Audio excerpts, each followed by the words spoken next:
Good evening, everyone. Welcome back to another episode of 50 and Single.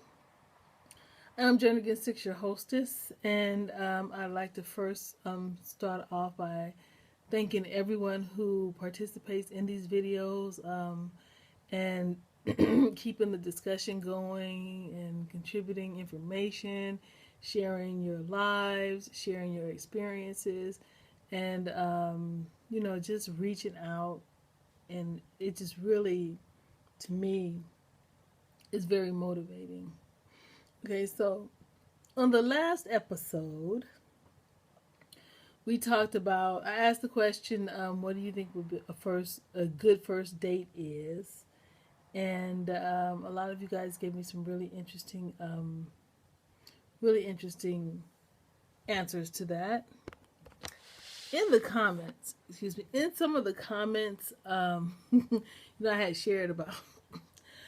Excuse me, there I go with that cough again. It only happens when I get on camera, and I do not know why.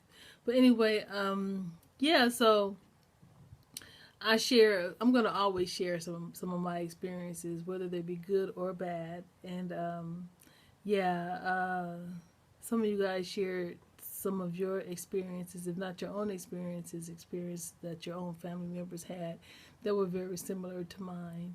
Some of you guys, Angela Elaine, shared the fact that she had a date that really couldn't conversate. The conversation didn't go anywhere.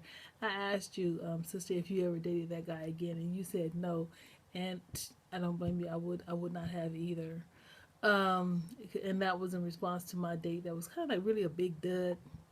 So yeah. Anyway, when I read you guys' comments, there's always some that really stick out and just reach out to me, and it makes me want to dedicate an entire episode to that particular comment. So actually, I had one comment by Sister Like Journey Plain Jane. I'm gonna read her comment to you guys, and then I want to tell you guys what I feel about that, and also ask you guys to comment and tell me what you think of it, and then I'm going to share something that happened to me as a young child that affected my self-esteem, and I think is a result of it resulted in me being single today. Okay, so Plain Jane, her comment. Let me move this back over here. I wish I had a real camera person, because I'm just moving the camera all over the place. Okay, so her comment was,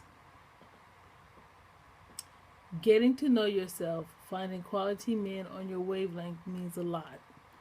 I don't even care if he doesn't love me, but he must respect me. Respect over love every time. Respect over love every time. Okay, so that leads me to ask the question, are we looking for love, or are we looking for respect? What are we looking for in a relationship? Do we know what we're looking for in a relationship? Those of us who are looking for a relationship, do we know what we really want? Are we willing to give what we want? Most of my male friends, not that I'm dating these guys, but just like guys I grew up with, and like friends and cousins, and just people that are like brothers to me. I'll ask them, what is it they want in a woman? And I'll say the majority of the middle-aged men that I know, the consensus is they want a woman who can give, who's very giving. And if she's very giving, then that will in turn cause them to give. That way, I guess, in a sense, she's giving in order to receive. So A lot of us, we've been struck by the millennium bug, and those of us who are, doing what we have to do, that have been single, head of household, career oriented, which I have to be honest, I am guilty of that. Or if it's something to be guilty of, I really don't think so. But yes, I have been very career oriented, because I've always felt like, okay, like I told you guys in one of my videos, I knew I was going to be a single parent, so I prepared for it. Okay, so and here I am, married to my career. Okay, so yeah, back to Plain Jane's comment: respect over love. Now, I have to be honest. A lot of times I look at some of these videos on YouTube. I look at videos on Facebook, and honey, World Star World Star Hip Hop. Is that what? Yeah. Anyway, they show some of the craziest things. They show a lot of women, white, black, Hispanic, Asian. Not a whole lot of Asians, but you see negativity. You see women that are fighting out in the streets. You see women that have no respect for men, and in return, they have no respect for themselves. There was one episode that I saw on World Star, where this young, she must have been about 17, 18 years old. She kept bucking up to this bus driver, and she just talking a whole bunch of mess to this bus driver. And he kept saying, "Look, little girl, you better leave me alone. You better go back there and sit down," or whatever, right? But she kept on and she kept on, and then finally she spit on him. I think she spit on him, and that man got up out of his seat, and he drove on that girl like she was a man. Okay, I don't know what kind of upbringing that child had. I don't know how she felt about her own father. But if these are the type of women that are out there now, disrespecting themselves and disrespecting men, and just totally disrespectful, then it's no wonder that I'm going to put this out there, that some black men look for another race of woman to be with. I'm not saying I condone it. I'm not saying I have anything against it. Because first, I feel like love has no boundaries. I truly, truly feel that way. Love has no boundaries. But yeah, respect. So what does respect from a man look like? Is it chivalry? Does he open doors for you? Does he take your opinion into consideration before he makes a decision? Does he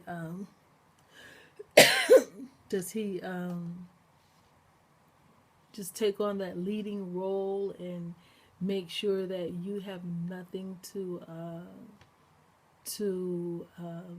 actually not desire for, but that you're not in need of anything, especially your basic needs?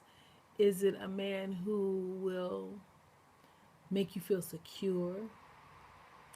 Is it a man who will always let you know that you are number one in his life? So what does respect look like coming from a man? What does respect look like from a woman to a man? What does respect look like to yourself? Self-respect.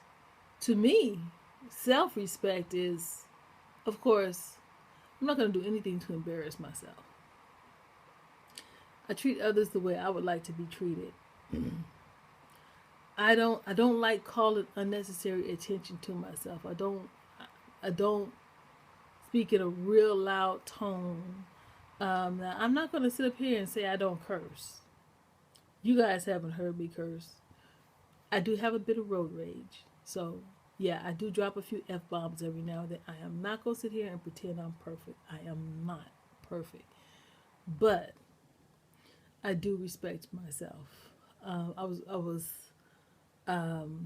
raised with manners, and that's one thing I feel like children nowadays are not raised with manners like they were back in the day when I was growing up.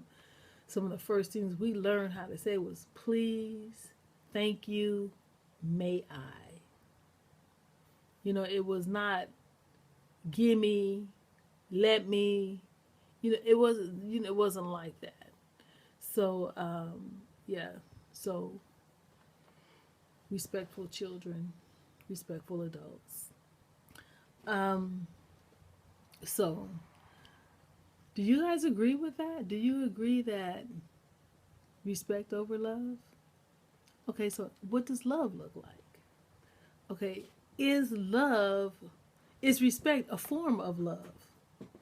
I kind of think it is. I feel like if a person really, really loves you, he or she is going to respect you anyway. Because you, your mate, you're extensions of each other. That's my opinion. So I feel like the respect comes naturally when you really love a person. And I feel like when you respect, like I said, when you respect someone, it is a show of love. So I really feel like, excuse me, I feel like the two go hand in hand. My nose is itching. That's all, just itching. Excuse me, you guys. But yeah, so yeah, I feel like the two go hand in hand. Um, you can't love a person if you disrespect them. And you really won't disrespect a person if you really love them. That's my opinion. Plain Jane, Sister Like Journey, Plain Jane, thank you so much for that comment. It really sparked something in my mind. And I really love, there's other comments here that I'm going to use as uh, a speaking point. And I want to ask you guys a question too. Do you guys read each other's comments? Do you guys communicate on this forum with each other? I think there are some people who's been commenting that can really lend knowledge to us all. So I like to ask questions. So I'm just saying this. Excuse me. I'm just saying this to spark interaction. Okay, that's all. That's the only reason I'm saying that. Okay, so I want to share something with you guys because every time I think about where I am today and how I am today, I try to figure out why I am today. Okay, so some things you guys don't know about me. Some things a lot of people that know me and have been knowing me for years don't know about me. And this is something I'm going to share with you guys that, I have not shared with a lot of people. Okay, so I was raised in a foster home. When I was 7 years old, I was separated from my mother, and yeah, it was traumatic. The good thing about that was that I've only been to one foster home. I was there from the time I was 7 until I was 17, and I moved out of her house when I was 17. But I went to school. I graduated from high school with honors. It was just time for me to go. And you guys already know, I already told you I had a baby when I was 17. So it was just time for me to go. I wasn't trying to listen to her anymore. I just was grown. Anyway, my foster mother had an influence, I feel like had a big influence on my life as it is right now, and probably had an influence on me being single right now. She was married. She was married several times. Only twice since I was in her home, but Her first husband, she divorced him and remarried him like maybe 4 times. That's what I was told. And then her second husband was her final husband before she passed away. Yeah, so now when I was with my mother, I experienced unconditional love, total unconditional love.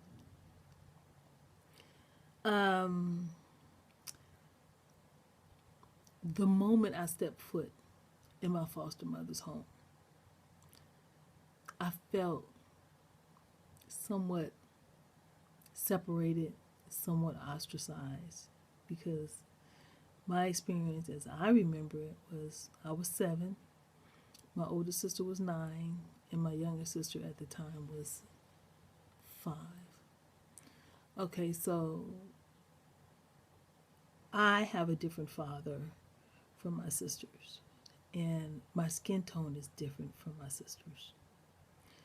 My foster mother was from Texas, and she was what people used to call color struck, meaning she had a thing, about light-skinned people. Anyway, and this is my opinion, based on the response I got from her when I walked in her house. We were all crying. It was a new experience to us. We were crying. We were scared. My foster mother went to console my sisters, and she got them like some little clothes or something, and gave it to them to, to make them feel better. And she didn't get me anything. She left me there crying. Okay, and I remember thinking, where's mine? Well, I never got it. Okay, so that was pretty much our relationship. I was always like the outcast. But I was always still good in school. I used to do my chores because I didn't want to hear her mouth. I didn't want to hear all of that fussing and nagging. My mother didn't do that, but my foster mother did. Another thing, I had never been called the N-word. I had never been called that. The first time anybody ever called me that, it was my foster mother. And she did it because one of my foster sisters was washing dishes, and I was drying the dishes and putting them up. And I think it was a plate slipped out of my hand and broke. And she came in the kitchen, and she said, I'm just going to be, based on what I remember, this was what she said to me. You got shit in your hands, nigga woman? And when she said that to me, I was about 8 years old, and I was like,